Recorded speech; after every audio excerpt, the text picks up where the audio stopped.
Okay, great. Okay, I think it's good if each of you could give like a 30-second elevator pitch about yourself and the product that you have.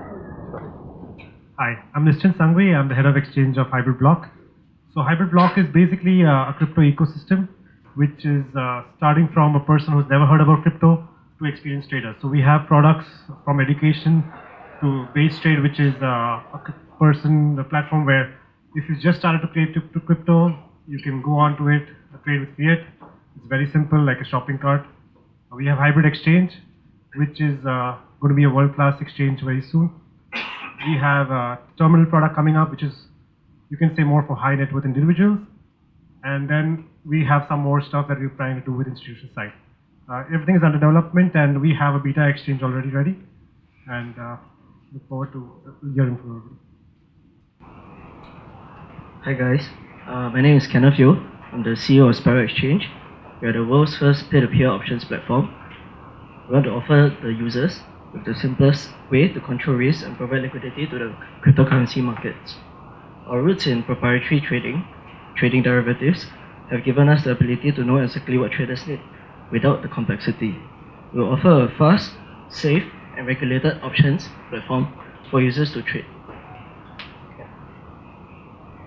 Hi everyone, I'm Tian from Kyber. So Kyber on its own is a protocol. It's a on-chain liquidity protocol that empowers different platforms to perform token swaps. And building on top of Kyber is one of them is Kyber Swap. So Kyber Swap is Kyber's end user retail product that allows for seamless token swap. Pretty much it means easy buying and selling of tokens. Hi everyone, my name is Guo Jie. You can call me DJ. I'm the head of VBox Southeast Asia. VBox is a global digital asset management platform. We are right now ranked number 8 or number 9 in terms of daily transaction volume. We have offices in China, Japan, Korea, US, Canada, Switzerland, and Singapore. Right. Although we are ranked quite a big exchange in terms of transaction volume, we are quite a low-profile exchange. Right now, we are still in expansion mode during this bear market.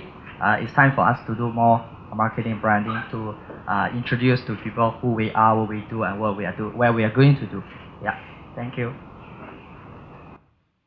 Hi everyone, I'm John. I do not run an exchange. I think I'm one of the few here. I have, however, had the pleasure of advising on some exchanges through their token sales, including the Gibraltar Blockchain Exchange. Ben, if you're still here, wave your hand. We're also advising Luma, which is an emerging markets focused exchange based here in Singapore, and we've had the pleasure of also advising AirSwap, as well as SurePost's Glass Network, which is a decentralized network of exchanges for tokenized securities. So my product is the GUI mess inside my skull, based on the way that we work with different exchanges, and we've had the great pleasure of also collaborating in informal ways with each of everyone on the panel here. Perfect, thank you very much. So I understand that each of you has a different value proposition. One of you guys have a decentralized exchange, Buybox is a centralized exchange, and you guys are working on derivatives, right? So how do you bring more volume? How do you bring institutional clients onto your platform? Yeah, you can go. So I think institutional is still a bit away. I think first thing that we need to do is get institutional grade products out in the market. So again, it goes back to the challenge of building infrastructure. Now the crypto market has moved so fast in the last couple of years. I mean, pretty much a 3x the speed of traditional markets.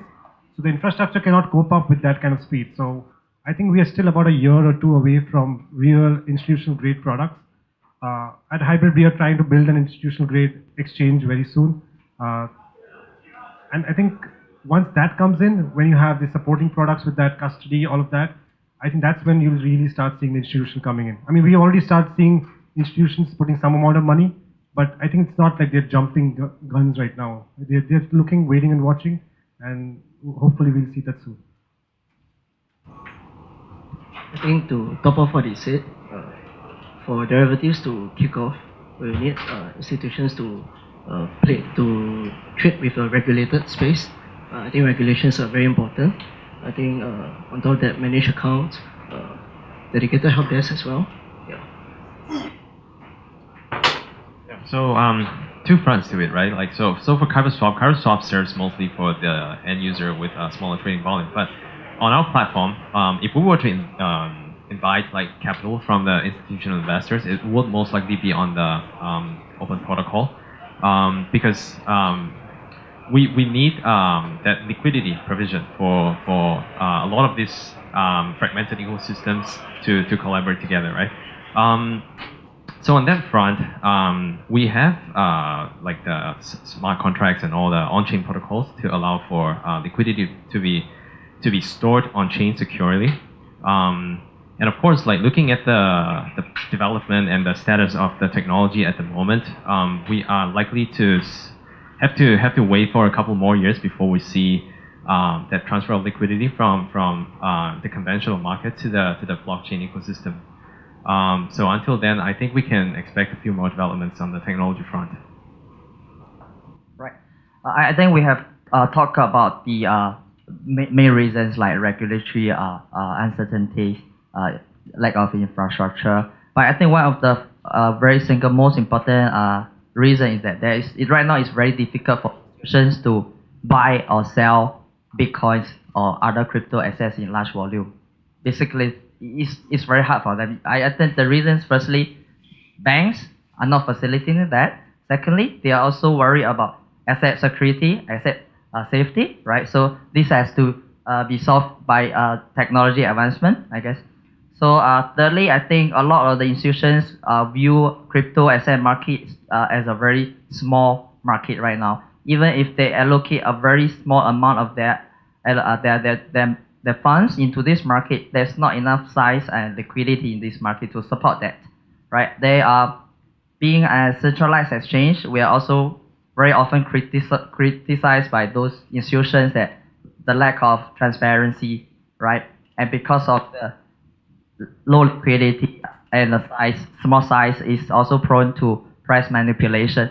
I think these are the things that we need to tackle in order to attract institutional money to come into the space. I would agree with Gojie. I think one of the biggest gaps right now is fiat to crypto onboarding, and obviously banking is a tremendous hurdle. But in addition to that, the fact that regulators are still making decisions on what banks can do. I think if those of you who are following India and the RBI and what the Supreme Court will ultimately do in September, I think we're all interested in that. Not necessarily because of there will be an influx of institutional trading, but I think it can set the tone for how banking can operate, and that's just in one jurisdiction. So to me, I think that's probably the biggest gap. This actually leads me to the next question, right? Do you see DEXs actually playing a part in attracting institutions, or would they rather remain in a centralized exchange simply because of reporting requirements and compliance requirements? I do understand that Kyber has KYC involved as well for a decentralized exchange. Could you share more about it? Yeah, so I think like on Kyber, right, the standards that we employ for our KYC exercises is pretty standard throughout across the industry, right? But going back to the questions on whether the institutional investors would want to consider decentralized exchanges, I think not so much in the near future, mostly because of the state of the technology at the moment. If we look at the blockchain as a technology at the moment, it's still very nascent in nature. There's a lot of loopholes, and despite the promises that of the blockchain technology, right, we're still seeing a lot of flaws, right? Talking about scalability, like if we want to, if we expect money coming from the institutional investors, right, it's likely in hundreds of millions or if not billions in size, right? You don't really want some loopholes in the technology that allows for the loss of fund in the midst of the transfer. So these kind of things still happen in the space at the moment. So until we get that all of these problems fixed, right, we won't be able to see that transfer happening. Then the other thing is also privacy. I'd like to think that for bigger amount of trades, institutional investors particularly, they would value some form of privacy. So of course, like having transparency has its virtue. But I think even for myself, right? Like looking at my own transactions, if I buy something of a certain value, I don't really want people to be able to recognize that I spend a lot of money on maybe a property. Yeah, because a lot of like. You don't think we should all know that, Tian? Probably not, right? Really? Maybe I'll invite you to my party then. All right, I'm there. Yeah. The other thing is, I think custody is something that is lacking, right? So having custody service is likely to be a prerequisite, right?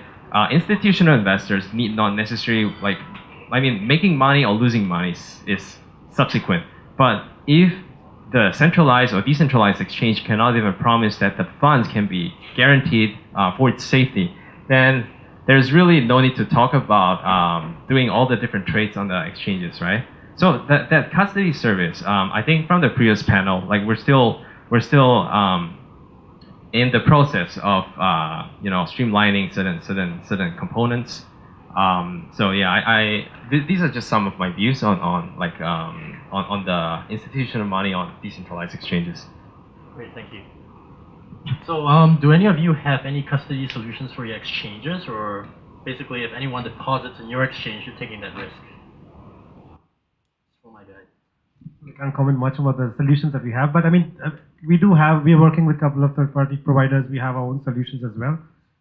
Again, our exchange is very new, so we're still building up a lot of our own solutions. But having said that, I mean, right now there is a dearth of actual real good products in the market. I mean, everybody talks about BitGo, and there are a couple of other ones in the market, but there is no real institutional grade custody solution as of yet. So I think Justin or somebody in the last panel had talked about people like State Street and all these guys coming in. Only once they come in is when we really start seeing the institutional money going into crypto, because they need the custody solution first, and then they will trade. So. Yeah, I think I agree with you. Right now the custodian solutions are not yet ready, right? So for centralized exchanges like us, if there's no available custodian solutions, we have to use our own methodologies to try to protect our users' access. For example, we separate the hot and cold wallets, right? We also set up a reserve pool to cover potential losses. In addition to that, I think one interesting topic that we can look at is to talk to the insurers, right? To provide insurance on crypto assets. But on that part, it also faces a lot of challenges. The insurers, firstly, they need to understand the technology. And the other difficulty is that they will actually do a very thorough review of the entire exchange. They will need us to disclose all the information we have. From a commercial point of view, that may not be ready at the moment. And even if we get an insurance, the coverage wouldn't be sufficient. And the requirement for us to meet, to get a real claim from an insurer is still very hard. But I think things are moving forward. So I think in the near future, both custodian solutions and insurance will be in place. So sorry. Actually, I'm curious, is there any insurance product at all covering crypto in any fashion? Yeah, I thought I'd jump in if you don't mind. Sure. We're running a vault called the Safe House. We've been building what we call physical crypto storage. We signed a policy about 3 months ago with Lloyd's, so we can insure 25 million worth of Bitcoin right now. We can go way beyond that. So I think we have the first insurance. We had other vaults actually contact Lloyd's, and they're forwarding people to us now. We have a white paper describing how it works, so if you're interested, we explain. We don't have an ICO, but we have a white paper. So the panel just grew. Sorry about that. Yeah, I read the news about Lloyd's launching their insurance product for crypto assets. But then it really depends. We need to look at the terms, right? Sometimes it's good that we tell the world that we are insured. But to the hackers, they thought, look, these guys are insured, let's attack them, right? So it also depends how much premium these guys, the insurers, will charge us, right? And how much we want to be insured, and the premium. So yeah, we welcome that development, but we really need to see the details, yeah. It's all about how you do it. Agree. And we've had, well, we have $300 million insurance for 5 years already, so we have the relationship. So basically, got a custom policy. It's separate from the announcement. Look forward to that.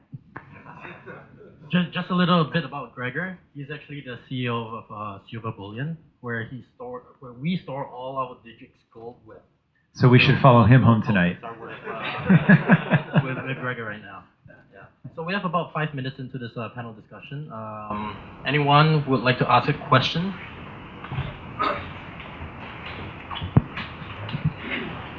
So I'd like to pose a question from a different angle. Now, I think one of the main barriers from institutions getting in is the lack of the uncertainty, the number of fraudulent projects, pump and dumps, scams, and all this. So I think exchanges play a big part in how they can help regulate the market.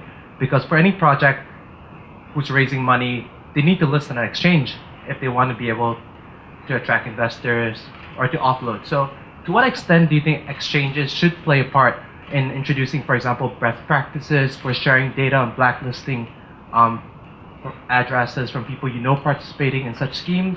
And do you think that would help in terms of getting institution money in? Actually, if I could dive into that one, from a non-exchange perspective, I would say that the responsibility kind of begins with people like me. So I advise on token sales, and I think a part of my job, in addition to helping projects have successful token sales and ultimately find secondary trade of their token, is to make sure that they're not scams or terrible people. And so I think there's a first line of defense in advance before it even gets to them. So I'll put myself on the hook there. But secondarily, I would be interested in what the exchanges would think about when we talk about blacklisting. I'm very also interested in due process because there are misunderstandings out there. People also, if I may, talk a lot of trash about each other, right? So I think that there's a level of governance, decentralized, if you will, that needs to live between us as humans as much as on the blockchain. So I'd be interested in how exchanges think about that too. I think exchanges definitely can play a big role in that part, right?